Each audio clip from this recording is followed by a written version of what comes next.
علی سیدنا و مولانا محمد وعلی آل محمد و اصحابہ اجمعین۔ آج ہم انشاءاللہ سورۃ الحجرات کی آیت نمبر 11 اس کی تلاوت کریں گے اور اس کو سمجھنے کی کوشش کریں گے انشاءاللہ۔ اللہ پاک فرماتا ہے بسم اللہ الرحمن الرحیم، یا ایھا الذین آمنوا لا يسخر قوم من قوم عسى ان يكونوا خيرا منهم ولا نساء من نساء عسى ان يكن خيرا منهن ولا تلمزوا أنفسكم ولا تنابزوا بالألقاب بئس الاسم الفسوق بعد الإيمان ومن لم يتب فأولئك هم الظالمون۔ اللہ پاک فرماتا ہے یا ایھا الذین آمنوا، اے ایمان والوں، لا یسخر قوم من قوم، تم میں سے مرد دوسرے مردوں کی مذاق نہ بنائیں۔ ہو سکتا ہے کہ جن کی تم مذاق بنا رہے ہو وہ تم سے بہتر ہوں، ان سے بہتر ہوں، جو مذاق بنانے والے ہیں ان سے وہ بہتر ہوں جن کی مذاق بنائی جا رہی ہے۔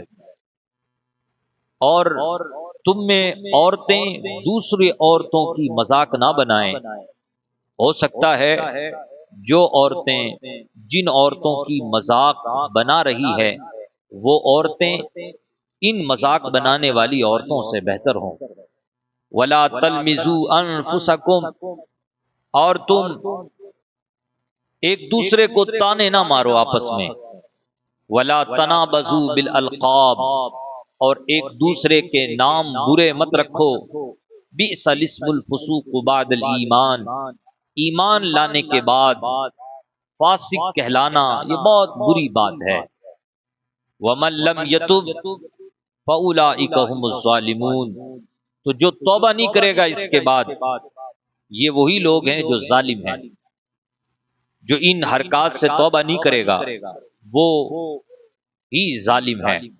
حضرات محترم، کتنا ایک نفیس اور کتنا ایک صاف ستھرا معاشرے کو بہتر بنانے کے لیے قرآن نے ہمیں تعلیم دی ہے۔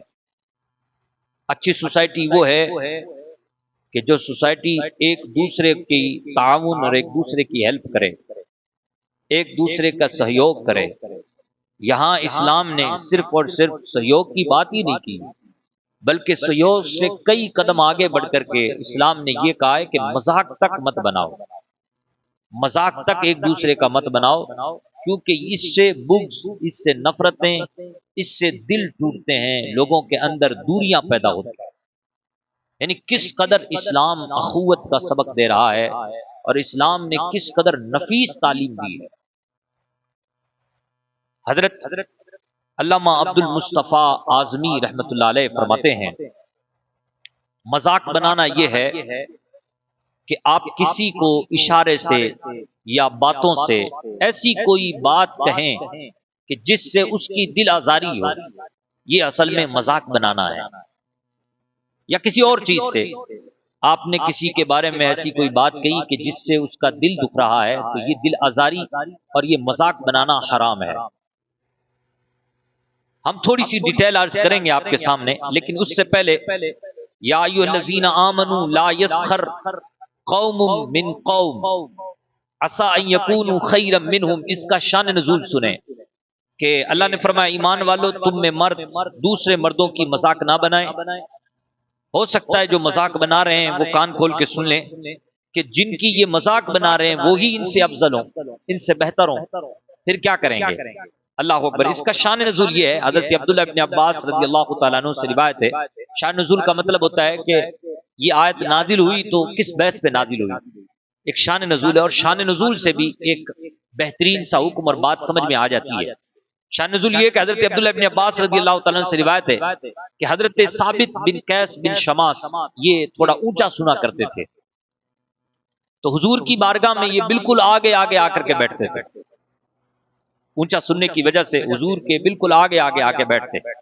ایک دن یہ لیٹ ہو گئے حضور کی بارگاہ میں آنے کے لیے، حضور کے بارگاہ میں حاضر ہوئے تو دیکھا کہ کھچا کھچ لوگ بھرے ہوئے ہیں، اور یہ کوئی بات ظہر کی بات نہیں ہے، یہ فجر کی بات ہے۔ یعنی جب فجر میں آپ تشریف لائے تو آپ نے دیکھا کہ بھئی حضور کا دربار تو کیا ہے، پور ہے لوگوں سے، تو انہوں نے وہ لوگوں کو ہٹاتے گئے اور آگے آتے گئے، لوگوں نے جگہ دے دی، آ جاؤ بھائی آ جاؤ، کیونکہ اونچا سنتے تھے اور وہ آگے ہی بیٹھتے تھے، تو اس لیے سارے صحابہ نے جن سے انہوں نے جو ہے نا لفٹ مانگی آگے آنے کے لیے، انہوں نے جگہ دے دی اور وہ آگے آ گئے۔ اب جب آگے آ گئے اور اتنے آگے آ گئے کہ حضور اور ان کے درمیان ایک بندے کا فاصلہ رہ گیا، یعنی حضور اور ان کے درمیان ایک بندہ بیٹھے ہوئے ہیں، تو جب وہ وہاں آ کر کے بھی کہنے لگے کہ مجھے آگے آنے دو، یعنی بالکل حضور کے ہی آگے بیٹھنے دو، تو انہوں نے کہہ دیا بیٹھ جاؤ، جگہ مل گئی تمہیں۔ وہ جو صحابی تھے حضور کے جو سامنے بیٹھے ہوئے تھے، انہوں نے کہا بیٹھ جاؤ بھائی، جگہ مل گئی ہے، تم یہیں بیٹھ جاؤ۔ اب وہ تھوڑا سا غصہ ہوا، وہ جلال میں آئے حضرت ثابت، لیکن وہیں بیٹھ گئے اور روایت میں ہے کہ جب خوب اجالا ہو گیا نا، یعنی اتنی دیر تک بیٹھے یہ لوگ صحابہ حضور کی زیارت کرتے رہے، حضور کی باتیں سنتے رہے، اور جب اجالا ہو گیا تب یوں انگلی لگا کے کہتے ہیں سامنے والے سے، جو سامنے جس نے جگہ نہیں دی تھی ان سے حضرت ثابت بن قیس یوں انگلی لگا کے، انگلی سے یوں دبا کے کہتے ہیں کون ہے تو؟ غصے میں تو تھے ہی، جلال میں تو یہ انگلی لگا کے کہا کون ہے تو کہا کہ فلاں او فلانی ماں کے بیٹے۔ اب یہ عرب میں کیا ہے کہ یہ آر دلانے کے لیے، شرم دلانے کے لیے یہ جملہ بولا جاتا تھا، جیسے انہوں نے اپنا نام بتایا نا کہ میں وہ ہوں، تو انہوں نے ان کی اماں کا نام لیا اور کہا اچھا فلانی ماں کے بیٹے۔ اب جب یوں کر کے کہا تو وہ آر دلائی انہوں نے، تو ان کا سر جھک گیا شرم سے، تو کہا جاتا ہے کہ جیسے ان کا سر شرم سے جھکا تو پھر قرآن کی آیت نازل ہوئی۔ دیکھو تھوڑا سا گہرائی دیکھو، اتنی مذاق بھی آپ کسی کی دل آزاری کے لیے نہیں کر سکتے، اور اس پر یہ آیت نازل ہوئی، یا ایھا الذین آمنوا لا یسخر قوم من قوم عسیٰ ان یکونوا خیرا منھم۔ اے ایمان والو ایک دوسرے کا مذاق مت بناؤ، تم میں سے مرد دوسرے مردوں کا مذاق نہ بنائے، ہو سکتا ہے کہ یہ جو بنا رہے ہیں نا مذاق، جن کی بنا رہے ہیں وہ ان سے بہتر ہو۔ ایک اور شان نزول ہے اس کا، وہ یہ ہے کہ بنی تمیم ایک قبیلہ ہے، بنی تمیم کے لوگوں نے حضرت عمار، حضرت خباب، حضرت بلال، حضرت صہیب، حضرت سلمان، حضرت سالم، یہ وہ اصحاب صفہ ہیں جنہوں نے اپنی زندگی غربت میں گزاری، لیکن غربت مالی اعتبار سے انہوں نے زندگی گزاری ہے، فقر میں، فاقہ میں، لیکن جناب یہ اخلاق کے اعتبار سے، اعمال صالحات کے اعتبار سے، ایمانیات کے اعتبار سے ساری دنیا سے مالدار ہے، سبحان اللہ۔ تو بنی تمیم کے لوگ جو ہے نا، ان کے مالی حیثیت اور اسٹیٹس کو لے کر کے ان پر مذاق کیا۔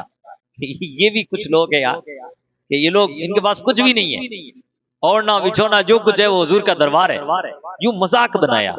تو جب مذاق بنایا تو اس پر یہ آیت نازل ہوئی، یا ایھا الذین آمنوا لا یسخر قوم من قوم عسیٰ ان یکونوا خیرا منھم۔ اے ایمان والو تم میں مرد دوسرے مردوں کی مذاق نہ بنائے، جن کی تم مذاق بنا رہے ہو وہ تم سے بہتر ہو سکتے ہیں۔ گویا کہ ان دو شان نزول سے ایک اہم ترین بات کا پتہ چلا، ایک شان نزول سے حضرت ثابت والی سے تو یہ پتہ چلا کہ ایسی مذاق جو سامنے والے کے لیے دل آزاری کا سبب بنے یہ حرام ہے، اور اس سے اللہ تبارک و تعالیٰ نے منع فرمایا۔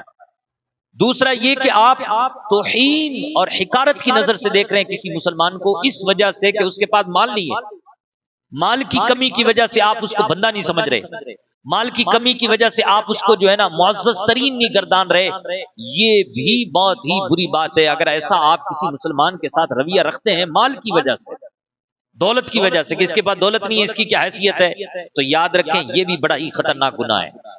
ان دونوں گناہوں سے منع کیا جا رہا ہے، اور فرمایا جا رہا ہے کہ نہ مال کی وجہ سے نہ عزت کی وجہ سے تم کسی کی مذاق بناؤ۔ اسی طریقے سے عورتوں کے حوالے سے کہا گیا وَلَا نِسَاءٌ مِّن نِسَاءٍ عَسَىٰ أَن يَكُنَّ خَيْرًا مِّنْهُنَّ، فرمایا گیا کہ تم میں سے عورتیں دوسرے عورتوں کی مذاق نہ بنائیں، ہو سکتا ہے کہ جن عورتوں کی مذاق بنائی جا رہی ہے وہ عورتیں ان سے کیا ہوں، بہتر ہوں۔ اب اس کا بھی ایک شان نزول ہے، وہ بھی سنیے۔ کہا جاتا ہے کہ حضرت ام سلمہ رضی اللہ تعالیٰ عنہ یہ تھوڑی پست قد تھی، قد میں کیا تھی، یہ ہائٹ میں چھوٹی تھی۔ تو حضرت ام سلمہ کو کسی نے پست قد کہہ دیا کہ ٹھنگنی ہو تم تو، اللہ اکبر، اس پر یہ آیت نازل ہوئی۔ اب آپ اندازہ لگائیں، وَلَا نِسَاءٌ مِّن نِسَائِنَا عَسَىٰ أَن يَكُنَّ خَيْرًا مِّنْهُنَّ۔ حضرات محترم، ایک مسلم خاتون کو، ام المومنین کو، یعنی کسی خاتون کو اگر کسی نے پست قد کہہ دیا، اور پست قد کہنے کی وجہ سے اس کا اگر دل دکھا تو اس پر قرآن نازل ہو رہا ہے۔ یہاں تو لوگ رشتہ نہیں کرتے، یہ کہہ کر کے ٹال دیتے ہیں کہ یہ تو ٹھنگنی ہے، یہ تو ٹھنگنا ہے۔ اب آپ اندازہ لگائیں ایسے مسلمانوں کا کیا حال ہوگا۔ کیا یہ بہترین اسلامک جو معاشرہ ہے، جو اسلام یہ چاہتا ہے کہ معاشرہ ایسا ہو، کیا ایسے لوگ ایسا معاشرہ چاہتے ہیں جیسا اللہ نے بنانا چاہے، جیسے رسول اللہ صلی اللہ علیہ وسلم نے تعلیم دی ہے، تربیت دی ہے؟ تو گویا کہ اس سے بھی منع کر دیا گیا کہ تم کسی لمبے کو لمبو کہو، تم کسی لنگڑے کو لنگڑا کہہ کر کے اس کا مذاق بناؤ، تم کسی اپاہج کو اپاہج کہہ کر کے اس کا مذاق بناؤ، کسی کو جو ہے نا کوئی کالا ہے رنگ کا تو اس کو کلوا کہہ کر کے اس کا مذاق بناؤ، کوئی گورا ہے تو اس کو گوریا کہہ کر کے اس کا مذاق بناؤ۔ اس سے بھی واضح طور پہ کیا کر دیا گیا، منع کر دیا گیا۔ ہو سکتا ہے کہ اس کا دل دکھ جائے، اگر دل دکھا تو پھر وہ گناہ کے زمرے میں شمار ہوگا، اگر دل نہیں دکھا تو ٹھیک ہے، ایک الگ بات ہے کہ اس کی دل آزاری نہیں ہوئی، لیکن اگر آپ کے اس عمل کی وجہ سے اس کا دل دکھا تو پھر یہ سلسلہ کیا ہوگا، گناہوں میں شمار ہوگا۔ اس کا ایک اور شان نزول ہے، وہ یہ ہے کہ حضرت صفیہ بنت حی، یہ حضور کی زوجہ ہیں، ہم سب کی ماں ہیں، تو ان کو کسی نے کہہ دیا یہود کی لڑکی، یہودی کی لڑکی کہہ دیا، تو اس پر یہ آیت نازل ہوئی۔ اس کی ڈیٹیل حضرت انس ابن مالک رضی اللہ تعالیٰ عنہ بیان فرماتے ہیں، جو ترمذی شریف کی حدیث ہے، کہ حضرت حفصہ نے، اب حضرت حفصہ بھی ام المومنین ہے، حضرت حفصہ نے حضرت صفیہ کو باتوں ہی باتوں میں کہہ دیا کہ تم تو یہودی کی لڑکی ہے۔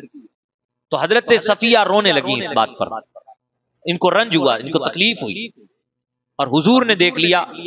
تو حضور نے جب دیکھا تو حضور نے فرمایا کیوں رو رہی ہو؟ کہا کہ ایسا ایسا مجھے کہا ہے کہ یہود کی لڑکی، یہودی کی لڑکی۔ تو آپ نے ان کو تسلی دی، کہا کمال کی بات ہے، حفصہ نے تو تم پہ فخر کیا ہے، رشک کیا ہے۔ کہا کیسے؟ کہا کہ دیکھو تم نبی کی بیٹی ہو، تم نبی کی بہن ہو، اور پھر نبی کی بیوی ہو، تو تم پہ تو فخر کیا ہے کہ چاروں اور تمہاری طرف نسبتیں کس کی ہیں؟ نبی کی ہیں۔ یہ ان کو تسلی دینے کے لیے اور کرودنے کے لیے نہیں۔ یہاں تو پتنگڑ بناتے لوگ، یہاں تک کہ لوگ جا کے لگاتے ہیں کہ بھئی اس نے تیرے بارے میں ایسا کہا تھا، لیکن حضور پاک کی تعلیمات دیکھیں کہ حضور کو جب یہ مسئلہ سامنے آیا کہ بھئی ایک خاتون رو رہی ہے اور دوسری خاتون نے ان کو یہ کہہ دیا ہے، تو آپ نے اسی جو بات ان کو تکلیف دے تھی اسی بات میں آپ نے بھلائی نکالی۔ کہا دیکھ یہ بات تو فخر کے طور پر کہی گئی ہے، آپ نبی کی بیٹی ہیں، نبی کی بہن ہیں، نبی کی بیوی ہیں، تو یہ تو تمہارے لیے سعادت کی بات ہے۔ اگر انہوں نے اسرائیلیوں کی طرف تمہاری نسبت کر بھی دی تو حضرت موسیٰ علیہ السلام بنی اسرائیل میں، اور حضرت ہارون علیہ السلام بھی بنی اسرائیل میں، اور بھی بہت سارے انبیاء کرام کیا ہوئے بنی اسرائیل میں۔ تو من وجہ دیکھا جائے تو یہ کیا ہو گئی، نبی کی بیٹی بھی ہو گئی، نبی کی بہن بھی ہو گئی۔ تو فرمایا گیا کہ تمہارے اس معاملے پر، تمہارے اس منصب پر تو رش کیا جا رہا ہے، لیکن خیر آپ نے ان کو تو تسلی دی، اور اس بات پر حضرت صفیہ بڑی خوش بھی ہوئی۔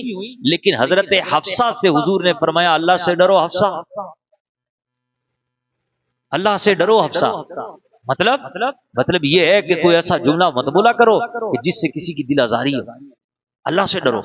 اللہ اکبر، اس میں ہم سب کے لیے تعلیم ہے۔ یہ تو بڑے اچھے لوگ تھے اور بڑے خوبصورت لوگ تھے، ان کی باتیں بڑی خوبصورت ہیں، ان کی باتیں تو ایسی ہیں ہی نہیں جن پر مواخذہ کیا جائے، لیکن حضرات ہم تو بہت خطرناک لوگ ہیں، ہم تو بہت برائیاں کرتے ہیں ایک دوسرے کی، ہم تو بہت تانے مارتے ہیں ایک دوسرے کو۔ اب آپ اندازہ لگائیں، ایک حدیث پاک ہے، نبی پاک نے فرمایا عن انس بن مالک قال قال رسول اللہ صلی اللہ علیہ وسلم کم من اشعث اغبر ذی تمرین لا یوبغ له لو اقسم علی اللہ لابرہ۔ حضور نے فرمایا کچھ خستہ حال لوگ ایسے ہیں، اور نہ جانے کتنے ہیں، بہت سارے ہیں جن کے بال بکھرے ہوئے ہیں۔ خستہ حال لوگ کچھ ایسے ہیں کہ جو 2 چادروں میں گزارا کر لیتے ہیں، لیکن ان کی حالت اللہ کے یہاں ہے یہ ایسی ہے۔ لوگوں کے یہاں ایسوں کی وقار نہیں، ایسوں کا کوئی عزت اور مقام نہیں، 2 چادریں ان کے پاس، خستہ حال ہیں، بال بکھرے ہوئے ہیں، عجیب سی کیفیت ہے۔ اب لوگوں کے یہاں تو ان کا کوئی مقام نہیں، لوگ تو ان کو معمولی سا یا جو ہے ایک فقیر سا سمجھتے ہیں، لیکن اللہ کے یہاں ان کا مقام یہ ہے، لو اقسم علی اللہ لابرہ، اگر وہ کسی بات کو لے کر اللہ پر قسم کھا لیں تو اللہ پاک ان کی بات کو پورا فرما دیتا ہے۔ اللہ کے یہاں ان کا یہ مقام ہے۔ آپ کو کیا پتا، جس کا آپ مذاق بنا رہے ہیں آپ کو حقیر لگ رہا ہے نا، آپ کو کمتر لگ رہا ہے، ہو سکتا ہے کہ وہ اللہ کے یہاں بڑا مقام رکھتا ہو، بڑا منصب رکھتا ہو، نہ جانے کون کس لباس میں موجود ہے۔ اس لیے لوگوں کا احترام بہت ضروری ہے۔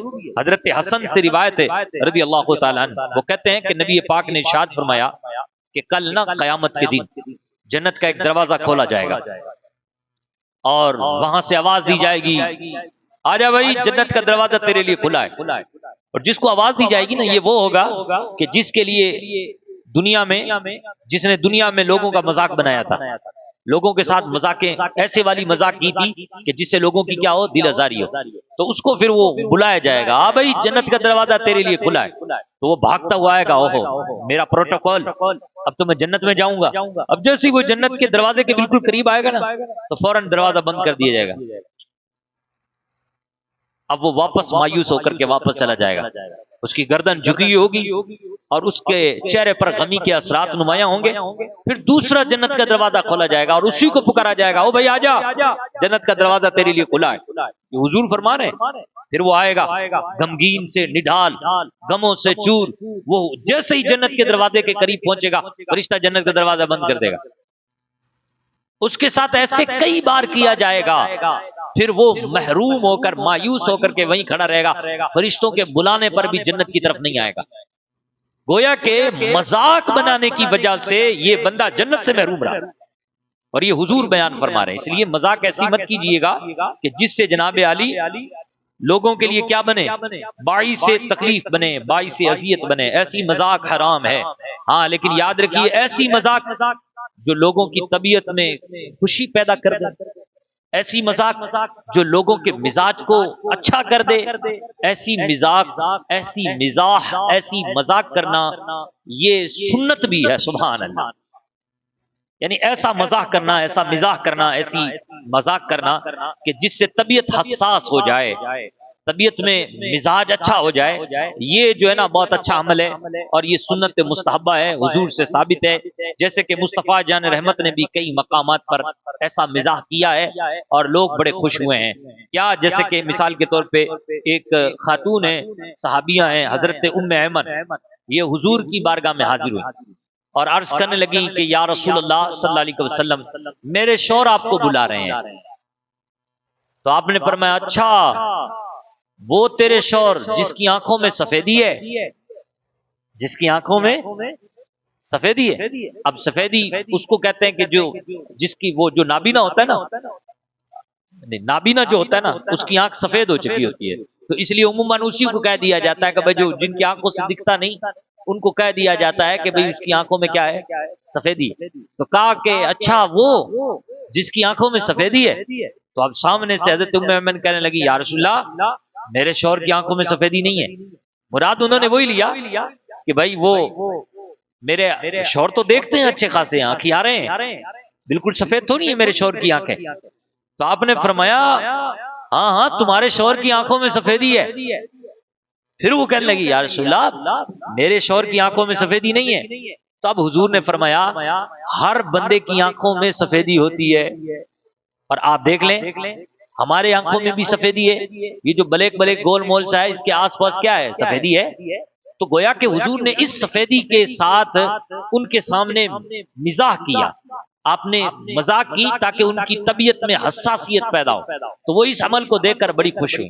جیسے ایک بات کی بات ہے کہ ایک خاتون حضور کی بارگاہ میں آئی جو ضعیف تھی، بوڑھی تھی، اور بات چل پڑی، جنت کی بات چل پڑی، جنت کی نعمتوں کی بات چل پڑی، جنت کے تذکرے کی بات ہونے لگی، تو مصطفیٰ جان رحمت نے فرمایا بڑھیا تو بہت خوش ہو رہی ہے، لیکن سنو بوڑھی تو کوئی جنت میں جائے گی نہیں، بوڑھی تو جنت کا تذکرہ چھڑا، وہاں کے گلمان کا تذکرہ چلا، وہاں کے محلوں کا تذکرہ چلا، وہاں کے محلات کا تذکرہ چلا، وہاں کے مقامات، وہاں کے کوثر، وہاں کے مشروبات معقولات کا تذکرہ چلا، تو وہ خوش ہونے لگی ضعیف خاتون۔ تو جب وہ خوش ہونے لگی تو حضور نے فرمایا بڑھیا تو بہت خوش ہو رہی ہے، کوئی بوڑھی تو جائے گی نہیں جنت میں۔ اب وہ بیچاری غمگین ہو گئی، غمزدہ ہو گئی، میں تو بوڑھی ہوں، تو پھر حضور کہہ رہے ہیں کہ غمگین بوڑھی عورت کوئی جنت میں نہیں جائے گی تو پھر میرا کیا ہوگا؟ تو آپ نے پھر فرمایا اے خاتون کیا تو نے قرآن نہیں پڑھا؟ قرآن میں اللہ کیا فرماتا ہے؟ اِنَّا أَنشَأْنَاهُنَّ إِنشَاءً، بے شک وہ جو ہوں گی وہ اچھے انداز کی بنائی ہوئی ہوں گی، یعنی جو جنت کی عورتیں ہیں وہ جنت کی عورتیں بہت خوبصورت ہوں گی، جنت میں جانے والی جو عورتیں ہوں گی وہ بہت ہی خوبصورت ہوں گی، اور ان کی جھلک سبحان اللہ بڑی عظیم ہوگی۔ فرمایا کہ وہ ایک خاص انداز کی بنائی گئی عورتیں ہیں، اور پھر فرمایا فَجَعَلْنَاهُنَّ أَبْكَارًا، اور وہ تو کنواریاں ہوں گی، یعنی وہ تو جوان ہوں گی، یعنی جنت میں کوئی بھی عورت بڑھاپے میں اور بوڑھی ہو کر کے نہیں جائے گی، جنت میں جو بھی عورت جائے گی وہ جوانی کی حالت میں جائے گی، یعنی جنت میں ہر عورت جو بھی عورت ہوگی وہ جوان ہوگی، اور ایک خاص حسن ہوگا، اور اس کے حسن کے سامنے چاند کا حسن بھی پھیکا ہوگا۔ تو جب اللہ کے نبی نے یہ قرآن کی آیت پڑھی تو پھر اس خاتون کے چہرے پہ مسکان آ گئی۔ اعلیٰ حضرت پکار اٹھے جس کی تسکی سے روتے ہوئے ہنس پڑے، اس کے تبسم کی عادت پہ لاکھوں سلام، اس کی تبسم کی عادت پہ لاکھوں سلام۔ تو حضور کا انداز جو ہے وہ یہ ہے کہ حضور مصطفیٰ جان رحمت خوش نبی فرمایا کرتے تھے، مزاج کو خوش کرنے کے لیے آپ کچھ مزاح فرمایا کرتے تھے، اور یہ ہونا چاہیے۔ جیسے کہ ایک صحابی آئے حضور کی بارگاہ میں اور کہنے لگے یا رسول اللہ مجھے سواری کی ضرورت ہے، مجھے سواری دیجیے۔ تو اب حضور نے مزاح فرمایا، حضور نے یہ نہیں فرمایا کہ ٹھیک ہے ہم تجھے سواری دیں گے، بلکہ حضور نے فرمایا ہم تجھے اونٹنی کے بچے پر سوار کریں گے۔ حضور نے فرمایا اونٹنی کے بچے پر سوار کریں گے تجھے، فکر مت کر۔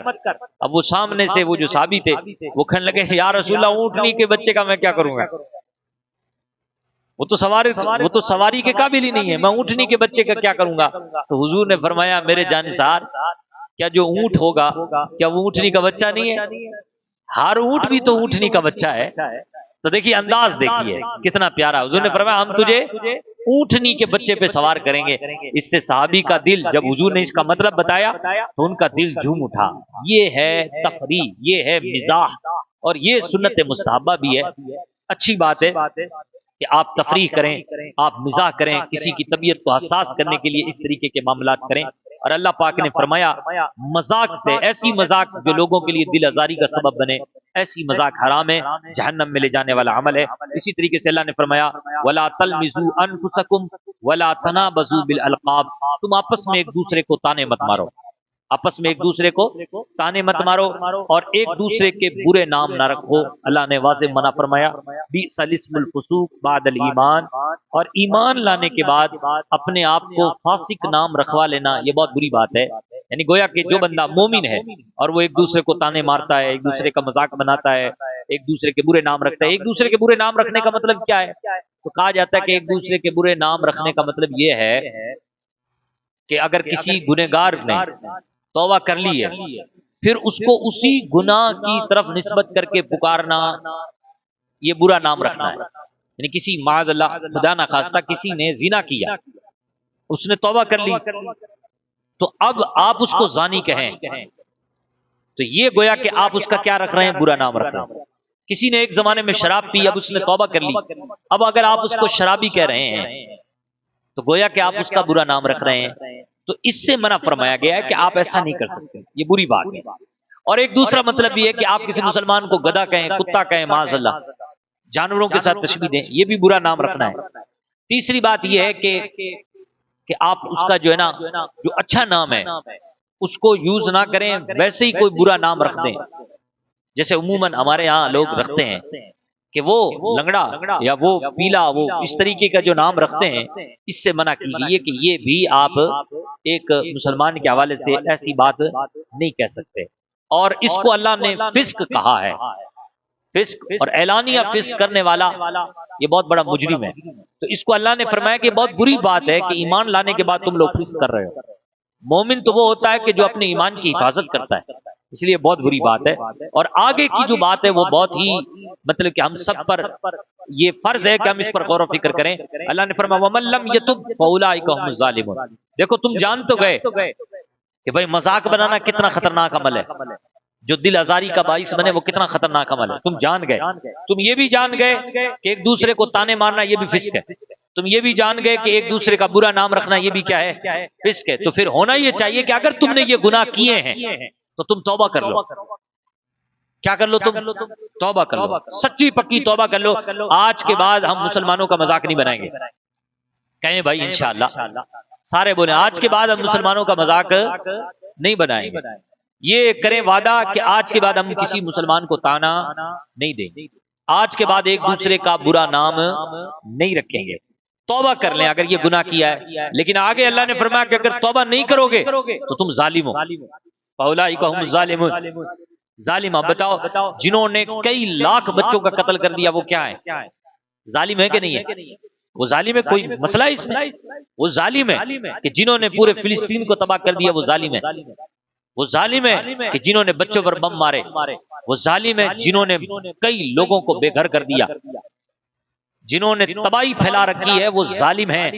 لیکن یہاں اللہ ان لوگوں کو بھی ظالم کہہ رہا ہے جو ایک دوسرے کا مذاق بناتے ہیں، اللہ ان کو بھی ظالم کہہ رہا ہے اگر وہ توبہ نہیں کریں گے کہ جو ایک دوسرے کو تانا مارتے ہیں۔ اب بتاؤ کیا تم اور ہم اگر یہ کام کرتے ہیں، ایک دوسرے کا مذاق بناتے ہیں، ایک دوسرے پہ تانا مارتے ہیں، تو ان میں اور ہم میں فرق کیا ہوا؟ وہ بھی ظالم، آپ بھی ظالم، ان کو بھی خدا نے ظالم کہا، آپ کو بھی خدا نے ظالم کہا۔ تو پھر اقبال کی طرح ہم کیوں نہ کہیں ودا میں ہو نصارا تو تمدن میں ہنود، یہ ہے مسلمان جنہیں دیکھ کے شرمائے یہود۔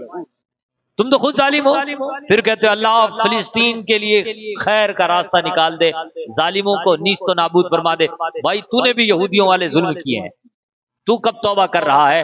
اللہ واضح کہہ رہا ہے کہ اگر تو ان چیزوں سے توبہ نہیں کرے گا تو تو کیا ہے؟ ظالم ہے۔ اس ظلم سے توبہ کر، مت یہودیوں کے ساتھ کھڑا ہو، بلکہ یہودیوں کا رد، یہودیوں کا بائیکاٹ عملی طور پہ کر۔ تجھے اللہ پاک نے اس دنیا میں بھیجا ہے اس لیے تاکہ تو سارے مسلمانوں کے ساتھ ایک دیوار کے ساتھ کھڑا ہو جائے، بنیانم مرصوص کی طرح، بنیانم مرصوصہ کی طرح ایک مضبوط آہنی دیوار بن کر کے مسلمانوں کی ہیلپ کے لیے کھڑا رہے۔ اللہ نے تجھے اس لیے بھیجا ہے، ایک دل بن کر کے اس دنیا میں زندگی گزارنے کے لیے اللہ پاک نے بھیجا ہے۔ اس لیے ضرورت اس بات کی ہے کہ ہم قرآن کی آیتوں پر عمل کریں۔ اللہ پاک سے دعا ہے اللہ پاک ہم سب کو ان باتوں پر عمل کرنے کی توفیق عطا فرمائے۔ کھڑے ہو جائیں، صلاۃ سلام پڑھ لیں۔